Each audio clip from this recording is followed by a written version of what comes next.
성경을 보면 로마 군대 백부장이 여러 군데 나오는 것을 보게 됩니다. 더욱더 놀라운 것은 성경에 등장한 백부장 모두가 성서 기자에 의하면 굉장히 훌륭한 믿음이었다라고 인정받고 있다는 것입니다. 누가복음 7장 말씀에 보면 가버나움에 근무했던 백부장 얘기가 나옵니다. 이 백부장이 가버나움에 근무하면서 자기의 종 하나가 병에 걸렸는데 죽게 되었다라고 얘기를 합니다. 자기의 종이 병에 걸려서 죽게 되었을 때 예수님의 소문을 듣고 유대인 장로 몇 사람을 보내서 자기의 종을 고쳐달라고 부탁하게 됩니다. 유대인의 장로 몇 사람이 예수님께 와서 그 백부장을 소개하기를 이렇게 소개합니다. 그가 우리 민족을 사랑하고 또한 우리를 위하여 회당을 지었나이다 라고 얘기합니다.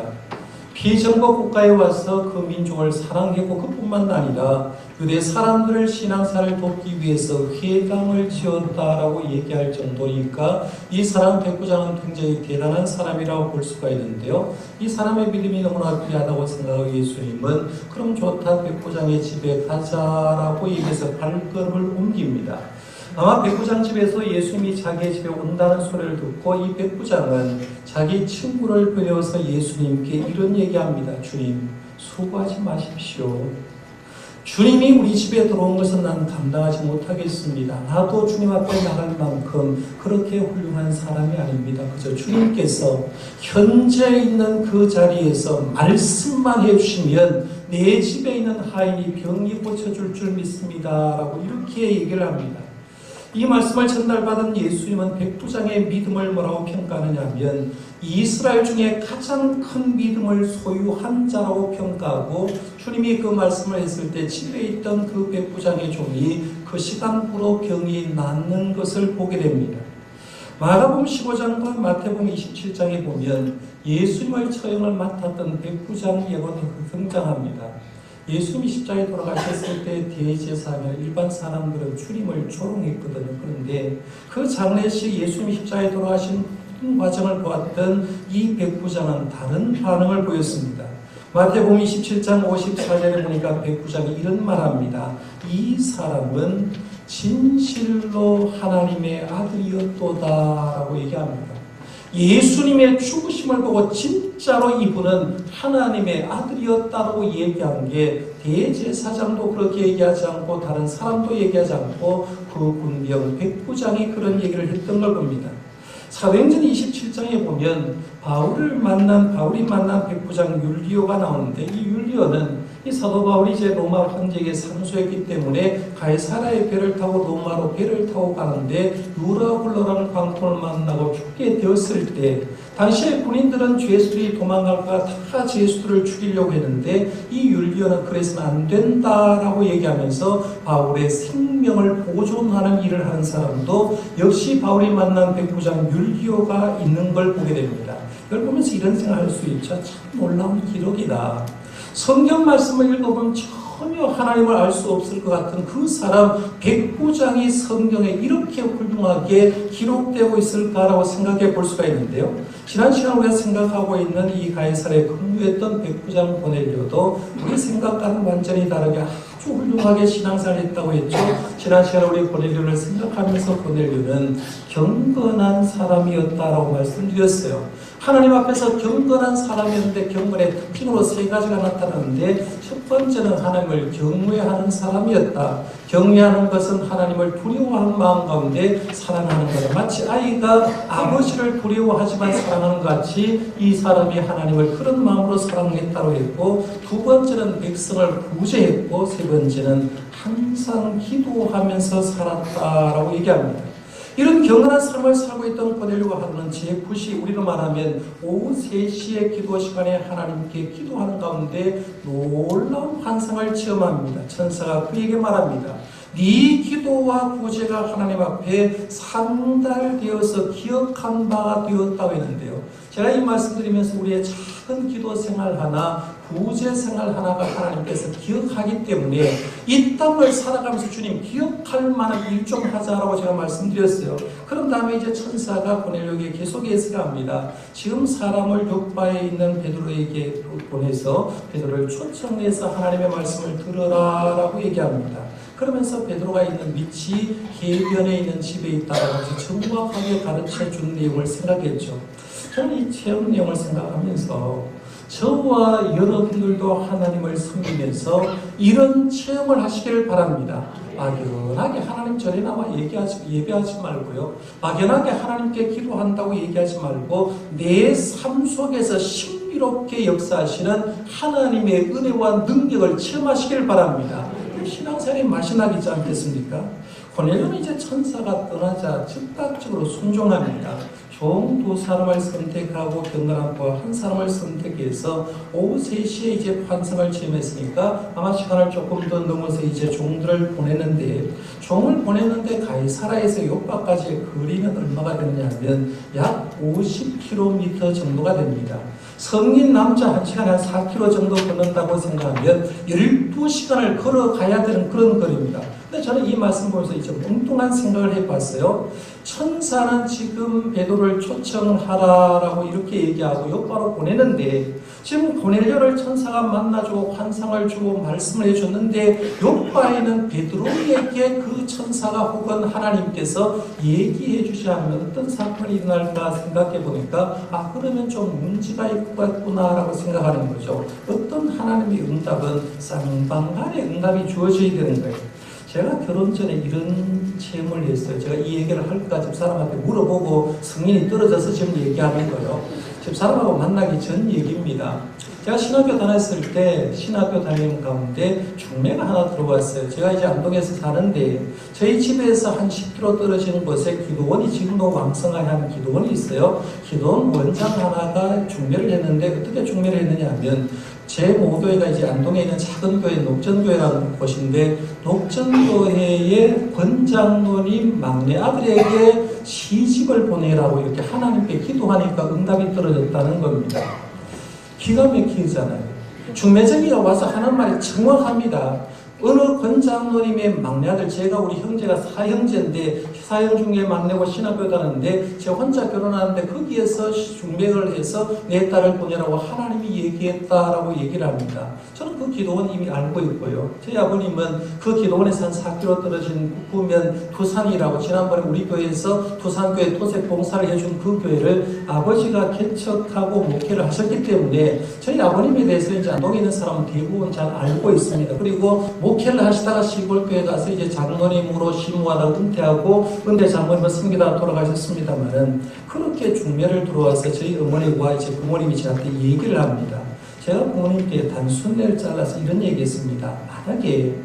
만약에 그 기도는 원장에 떨어진 것이 하나님의 응답이고 하나님의 음성이라고 하면 원장에게만 줄 것이 아니라 아버지 어머니 신앙생활 잘하셨냐고 믿음생활 잘하고 믿음생활로 살아왔고 저도 신학교에 다니면 하나님의 응답이 누구한테 떨어져야 되냐고 그 기도는 원장에게 딸 시집 저한테 보내라고 하면 저한테도 떨어져서 네 아들도 기도는 원장 딸한테 장가를 보내라고 떨어져야 되는데 우리 집은 떨어지지 않았습니다 라고 얘기하면서 다음부터 그런 중매가 들어오면 반듯하게 거절하시라고 그건 하나님의 뜻이 아닙니다 라고 제가 거절한 적이 있는데요. 오늘 말씀해 보면 이제 고넬료에게 환상을 보였던 하나님이 50km 밖에 있는 욥바에 있는 베드로에게도 환상을 보여주는 걸 보게 되고 역사가 일어난 걸 봅니다. 오늘 말씀 여러분 9절 말씀부터 11절 말씀까지 한번 같이 읽어보겠습니다. 오늘 말씀을 이해하는 데 굉장히 중요한데요. 9절에서 11절입니다. 시작. 이튿날 그들이 길을 가다가 그 성에 가까이 갔을 그때에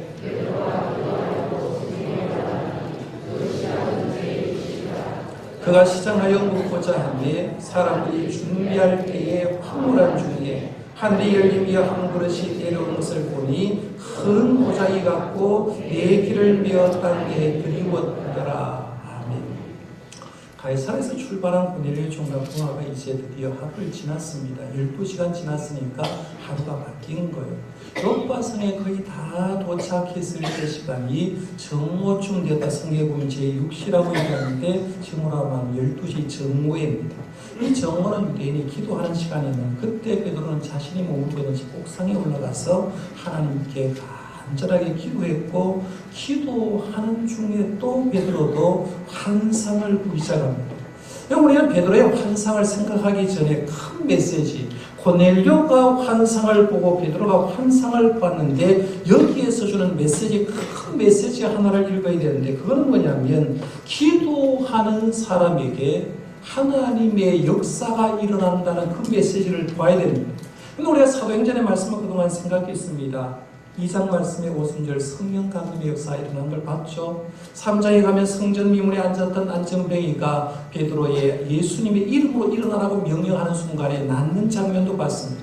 베드로가 설교를 하니까 하루에 3,000명씩, 하루에 5,000명씩 구원받는 역사도 일어나는 걸 보게 됩니다. 그러면서 우리 사도행전의 말씀에 큰 역사를 보면서 자칫 잘못하면 그 사건에만 집중할 수가 있는데요. 그 사건에만 집중할 것이 아니라 그 사건 뒤에 무엇이 있었는가를 볼 수 있어야 됩니다. 그것이 뭐냐면 그 많은 사건 뒤에 있었던 것은 기도가 있었던 걸 봅니다. 베드로의 사도의 놀라운 사역 뒤에는 기도가 있었고, 그것도 규칙적인 기도 생활이 베이스로 깔려있는 걸 봅니다. 예수님의 평생의 사역 한번 보세요. 예수님은 많은 기적과 이적과 능력을 베풀었습니다. 수많은 우리가 예수님 따라다녔습니다. 문둥병자 고쳤죠. 안전뱅이 일으켰습니다. 맹인을 눈뜨게 했습니다. 귀신을 쫓아줬고, 노도 광풍이 불어날 때 예수님의 말씀 한마디로 광풍이 잔잔해졌습니다. 예수님 물리로 걸으셨고요. 죽은 자도 세 사람이나 살렸습니다. 예수님의 생애를 보면 놀라운 사역들 엄청나게 많이 합니다. 그런데요, 주의 깊게 예수님의 사역을 생각해 보면 그 사역 뒤에 뭐가 있을까? 주님은 그 사역을 행하기 전에 항상 그 밑받침 베이스에는 기도가 깔려 있는 걸 보게 됩니다. 예수님이 세례요한에서 세례를 받고 물에 올라왔습니다. 놀라운 역사가 일어났죠. 그리고 성령의 비둘기같이 자기에 내려왔는데, 세례 받고 나서 예수님이 첫 번째 한 것이 뭡니까? 광야에 가서 40일 동안 금식하면서 기도했던 걸 보게 됩니다. 5,000명을 먹이고 12강주로 남는 오병이의 기적을 행하시고 난 다음에 사람들은 예수님을 왕으로 삼으려고 했습니다. 그도 일반 왕이 아니라 로마의 대항에서 혁명을 일으켜서 독립시킬 그런 왕을 원했습니다. 그때 예수님은 제자들을 먼저 보내시고 거기 있는 군중들도 다 흩으셨습니다. 그런 다음에 주님이 가신 곳은 뭐냐면 기도하시려고 홀로 산에 올라가셨다라고 얘기합니다. 이게 우리가 믿고 있는 예수님이라는 거예요. 성경에 보면 예수님은 밤새도록 기도하셨어요. 새벽 미명에 기도하셨다고 얘기합니다. 심지어는 예수님이 십자가를 앞두고 겟세마네 동산에 기도할 때 제자들과 떨어져서 하나님께 간절히 기도하셨다라고 얘기하는데요. 예수님의 그 위대한 사역 뒤에는 뭐가 있냐면 기도가 밑받침 베이스로 깔려 있더라는 거예요. 고넬료의 경건한 삶 뒤에도 기도가 깔려 있었고, 그것도 규칙적인 기도 생활을 했습니다. 베드로의 능력의 삶 위에도 기도가 있었고, 그것도 베드로도 규칙적인 기도 생활을 했던 걸 보게 되고요. 사도 바울 역시 그 능력 뒤에는 기도가 있었던 걸 봅니다.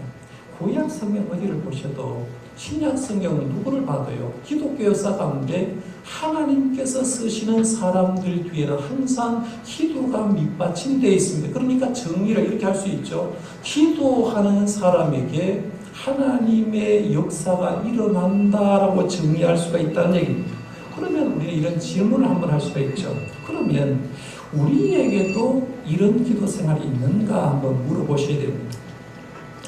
우리가 가진 직분 뒤에 과연 기도가 있느냐는 거예요. 저는 정도교회 담임 목사입니다. 우리 교회는 교역자도 있습니다. 장로님도 있고 안수 집사님도 있고 권사님도 있고 서류 집사님도 있습니다. 내가 교회에서 내놓을 직분이 있어요. 직분이 있는데 그 직분을 바칠 수 있는 기도 생활이 과연 있나 하는 거예요. 내가 목사인데 목사로서 나를 떠받칠 수 있는 기도 생활이 밑받침되어 있고 장로님과 수임과 권사님과 서리 집사님이 내가 하나님의 일을 하는 직분자다운 기도가 베이스에 깔려 있느냐 한 번 정도는 물어봐야 되죠. 그리고 우리가 사는 사역 뒤에 과연 기도 생활이 있는가라고 물어봐셔야 됩니다. 목사가 목회 활동을 하면서 항전직으로 맡은 사역을 감당하면서 교사를 하면서 찬양대원을 하면서 구역장 번차를 하면서 남전도회 여전도회 회장을 하면서 과연 내가 어떤 일만 하려고 하는 건지 아니면 그 일을 하면서 그 밑받침된 기도 생활이 깔려 있는가를 한 번쯤은 물어봐야 된다는 거예요. 우리 한국교회가 어려워지고 있다는 걸 알고 있습니다.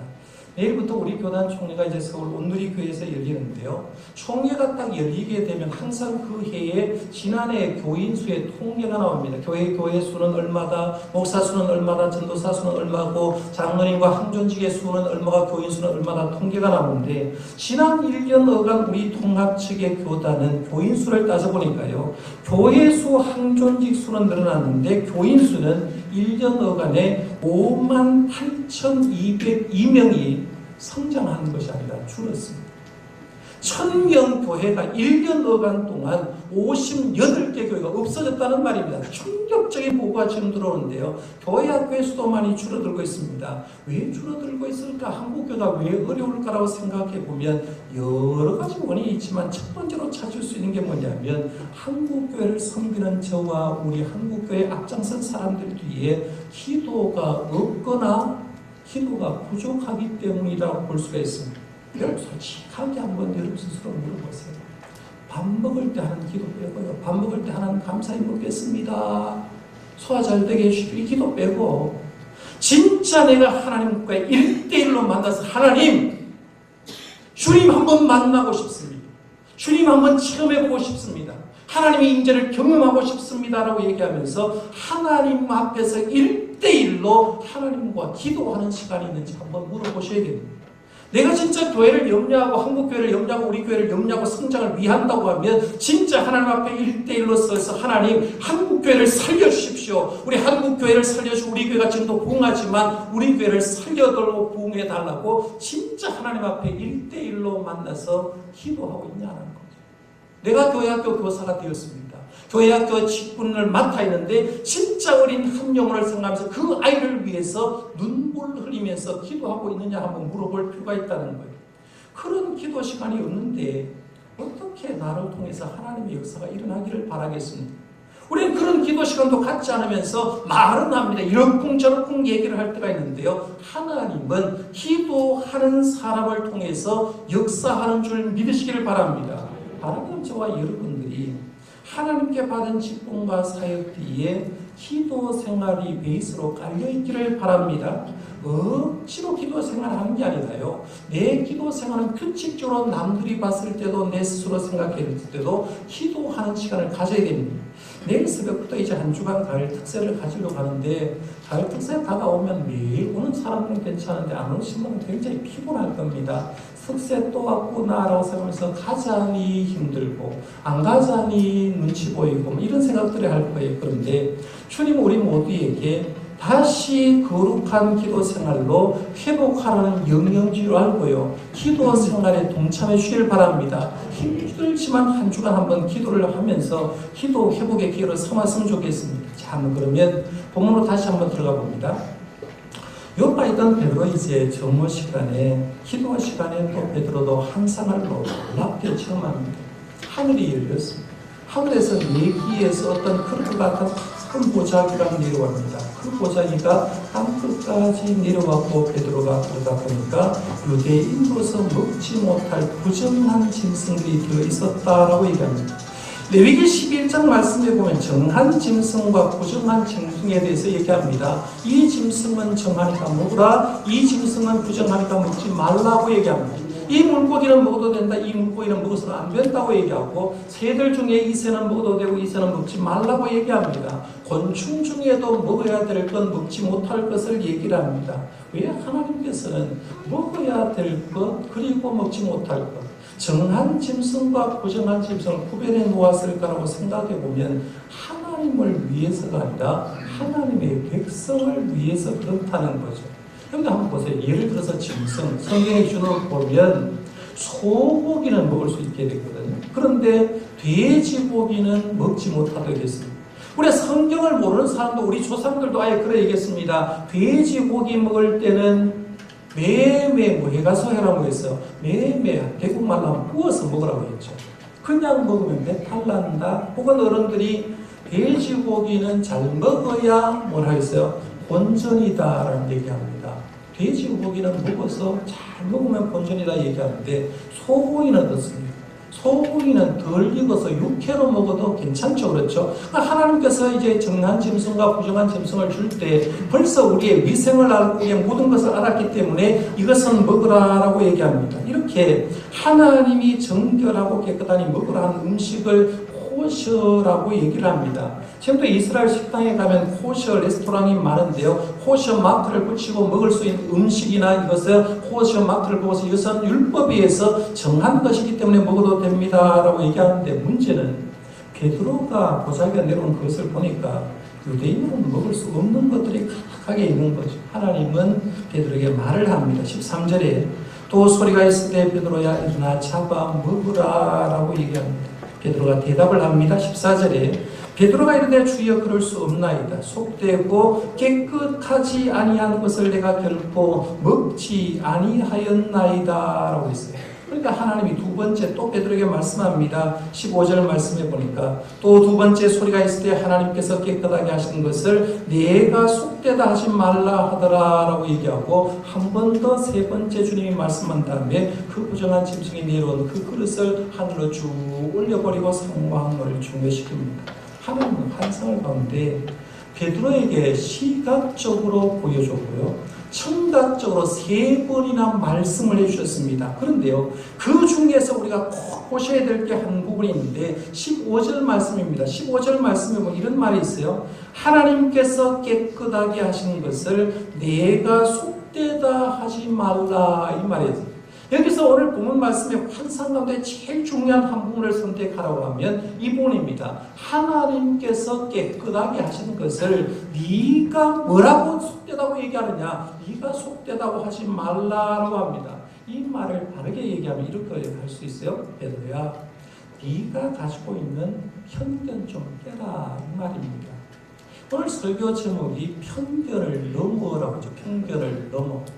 편견을 넘으라고 정해봤는데 편견은 굉장히 무서운 겁니다. 왜냐하면 이 편견에 대해서 잘못 알기 때문에 나라적으로 많은 일이 생기는데요. 편견에 대한 유명한 말이 굉장히 많은데 그 중에 한 4마디만 지금 한번 소개하려고 하는데요. 이런 말이 있습니다. 어떤 사람은 현대 인류가 전혀 해결하지 못하는 병이 하나가 있는데 그것은 바로 편견이다라고 했어요. 어떤 사람은 인류 역사는 곧 편견의 역사이다라고 했어요. 또 어떤 사람은 인간이 모든 편견에서 자유할 수 있다면 지구촌의 문제는 90% 이상은 당장 해결될 것이다 했어요. 또 어떤 사람은 마지막으로 이렇게 얘기했습니다. 편견은 우리를 눈뜬 맹인으로 만든다. 눈은 뜨고 있지만 편견이 딱 들어온 순간 그들은 제대로 보지 못한다고 하는 거예요. 편견이 얼마나 무서운가.